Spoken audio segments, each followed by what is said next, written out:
questions to ask throughout our campaign, with the confidence rising. I told WDF don't switch, good times are coming on even deep diving. Fan cams, reactions, watch alongs to the pride of London thriving. The Eagles of South they flying, keep your eyes on us, we ain't hiding.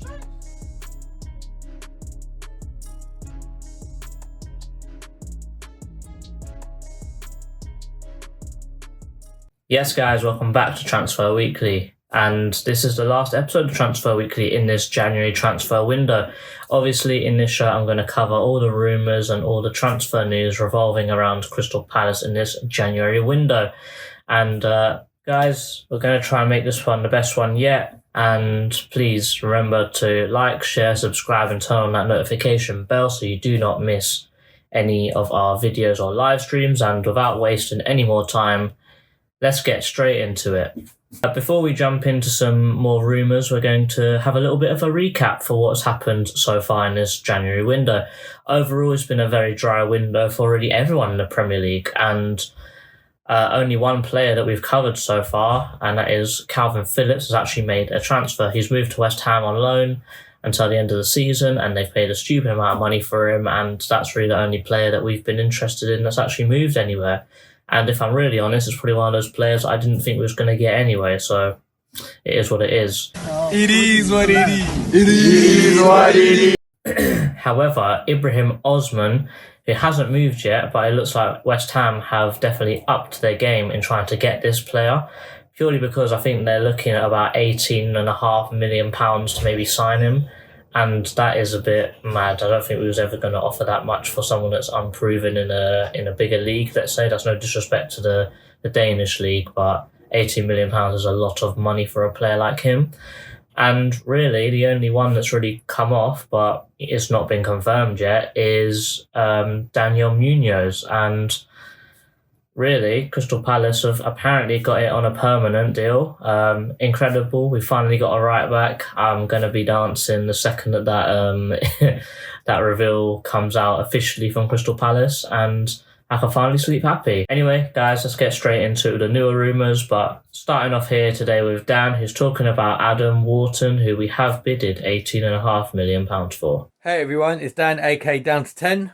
Just giving my thoughts on Adam Warton from Blackburn for Transfer Weekly, a show that JC does every week of the transfer windows.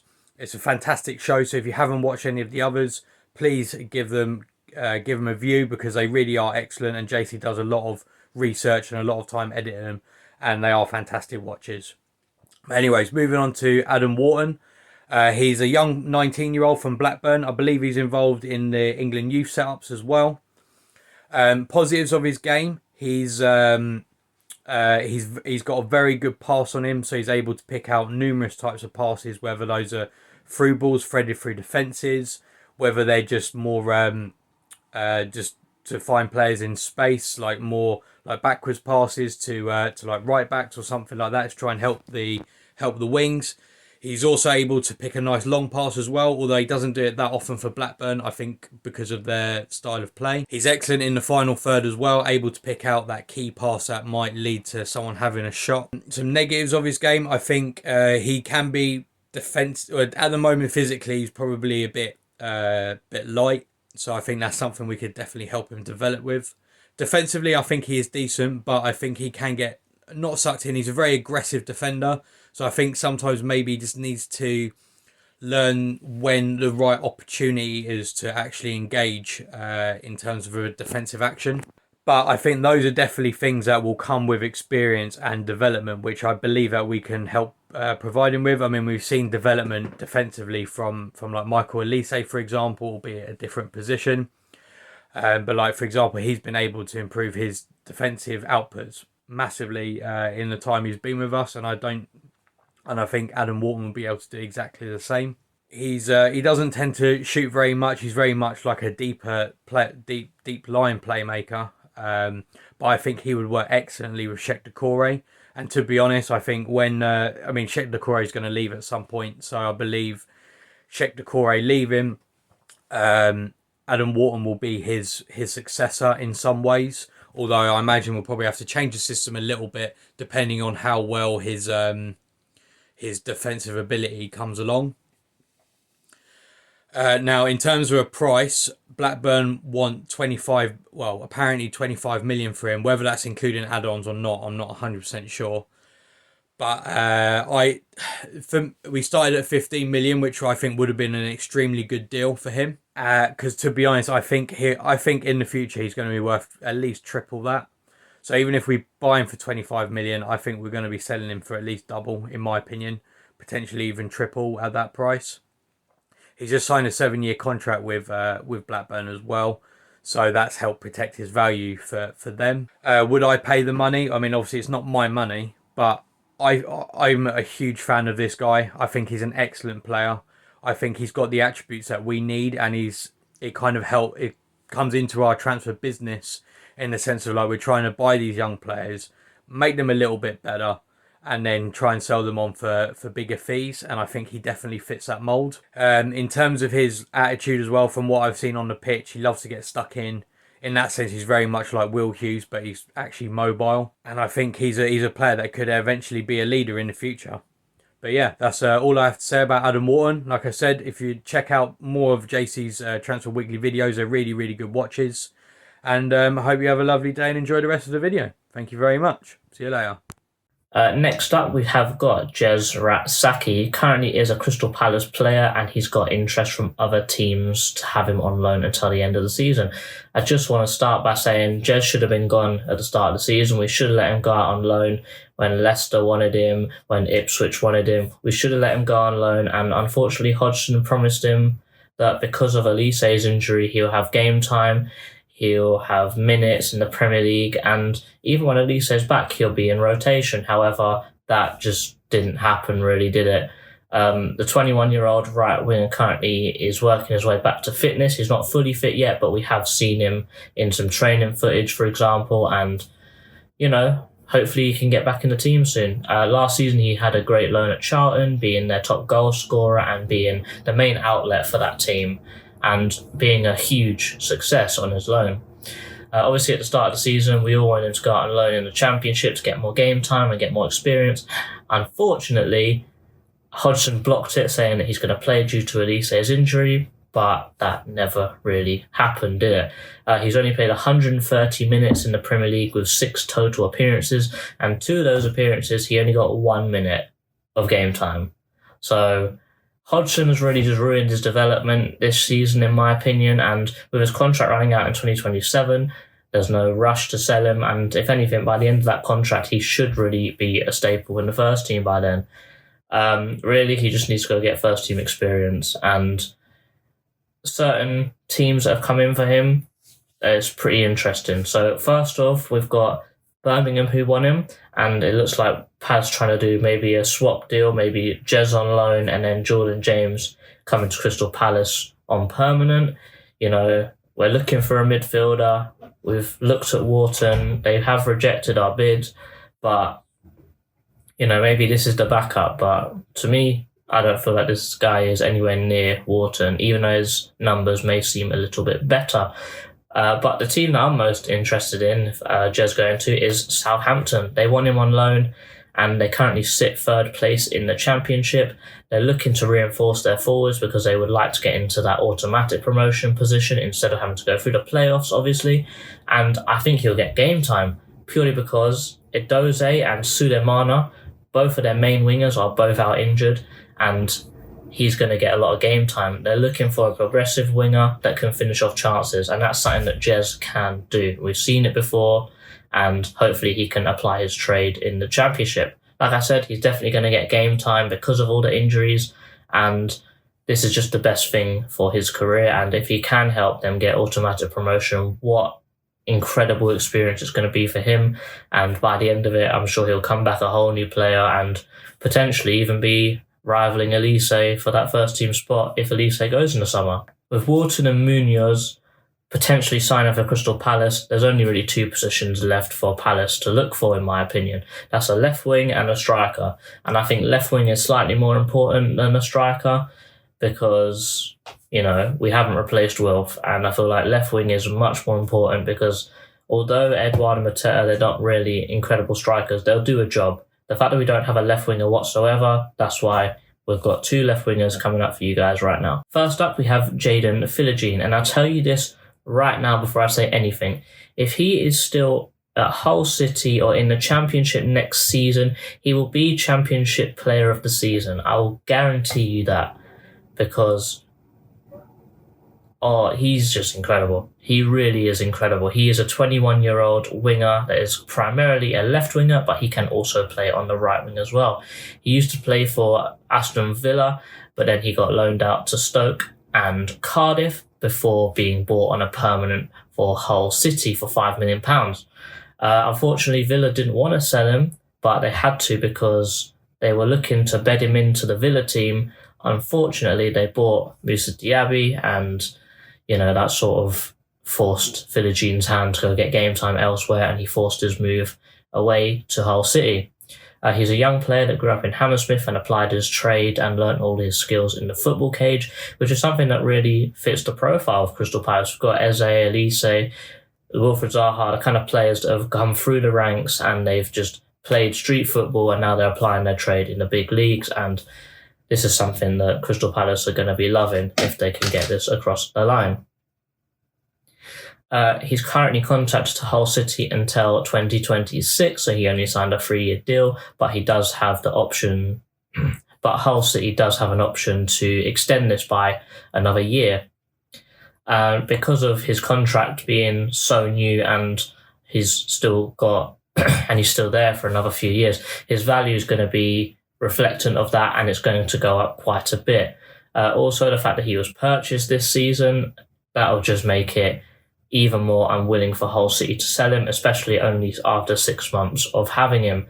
And to be fair, if he's got Premier League interest with only 6 months of having him, they're going to think he'll have a whole season and only be worth double.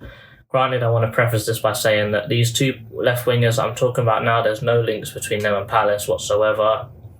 I'm just saying 2 players I feel like we should be trying to go and get. If they're realistic or not, I'm not really sure. The young England international has started all 14 games he has played so far this season, scoring 6 goals and getting 5 assists. This sounds even better knowing that he's only registered 4.15 XG so far this season, so he's outscoring his own XG, which means he's finishing off worse chances, and he's showing how deadly he is in front of goal at such a young age. He's a right-footed left winger, so he loves to cut inside, he loves to take on his man, he likes to pass short, he likes to go outside. He can do really anything. Because he can play left and right wing, both his feet are just as good as each other. He's extremely fast, like unbearably fast, and that's just something that Crystal Palace just need on the wings. Elise's not the fastest guy on the right wing, but if we have an absolute rocket on the left wing, then we could cause some serious problems to other Premier League teams. Also, he has fast feet and he's got a good eye for passing because he's got 1.9 key passes per 90, which is incredible, and completed 3 successful dribbles per 90 as well. Very underrated part of his game is that he likes to press, he likes to win tackles. 2.4 tackles per 90. He wins possession once per 90 as well, so that's sort of intercepting, blocking the ball, for example. And for Crystal Palace, we love a winger that can defend. Look what Rowe's done with Elise. Elise looks like a better defender than I use sometimes now. And what has he done with Zaha later on? Like, Zaha could defend extremely well. Like, I reckon Zaha could play fullback now and still be really good. That's something that Palace just like to see in a player, and they like to develop that in a player as well. With his contract situation at Hull and him being English, he's going to cost a lot. I would estimate between 15 and 20 million pounds in this January transfer window, and I fully expect Hull City to reject it purely because they've just signed him and he's already been amazing for them, and if someone's trying to try and sign him, they're probably going to say no. If they wait till the end of the season, they double their money, and if I'm honest, I don't blame Hull for that, but if Palace want to be ambitious, these are the kind of players that we need to try and buy. In my opinion, I don't recommend watching highlights, for example, but he just reminds me of Wilf so much when he was younger. And the fact that we haven't replaced him makes me kind of want this guy a little bit more. However, with what I've said about the money, for example, maybe we don't have enough money. The fact that at the start of this January window, Paris said only loans and maybe free transfers, But the fact that after the HF banner at the Arsenal game, we've bid £10 million on the right back and we've bid £20 million on a midfielder. At this rate, maybe £15 to £20 million on a winger as well. Is it really that out of question? I don't know. I'd like to think that we've got that kind of money, and I'd like to think that Textor and Parish are getting on again, because this money wouldn't have come from nowhere. Going from loans to spending a lot of money, something's happened, and I'm happy that the fans have voiced their opinion and something's changed where we're spending money again, and that's good. That's good. Finally, on to the last player. Jonathan Rowe, another left winger from the Championship who's been killing it so far this season. He's much more well known than Philogene in my opinion, but he's such a class player that lots of big teams are looking to purchase him. The Norwich Academy graduate hit the ground running so far this season and has really made a name for himself in the Championship. Currently looking for a Premier League move, whether that be in January or the summer, I'm not really sure. He's a winger that does like to take up central positions, maybe in the attacking midfield role, within the box, maybe up front sometimes, but he is primarily a left winger. He can play as a right winger as well, so he can be deployed in either or areas. He can actually play in the 10 if you really wanted him to. And he's just an amazing player, really. He's young, he's comfortable on the ball. One of his standout qualities is his close control. He can just dribble through players like I've not seen before, really. And the fact that he can get a shot off in really tight situations, like just go and watch some of his goals, like you wouldn't even expect him to get a shot off, let alone to score a brilliant finish. And he's been top draw so far this season. He's been on Palace's radar for a while. I think we tried to buy him in the summer, but they rejected it. I think Wolves and Villa are also interested in purchasing him as well, but we'll see what happens. His contract runs out in 2025, and Rowe is refusing to sign a new deal at Norwich. And really, for Norwich, the only time of getting some serious cash for this player is either now or in the summer, because if they wait even further and he's not signed that contract, he'll either go on a pre-contract or he'll go for free. And that's something that Norwich probably don't want, because they can get some serious cash for him. This is known because they actually rejected a £20 million bid from Wolves in the start of this season.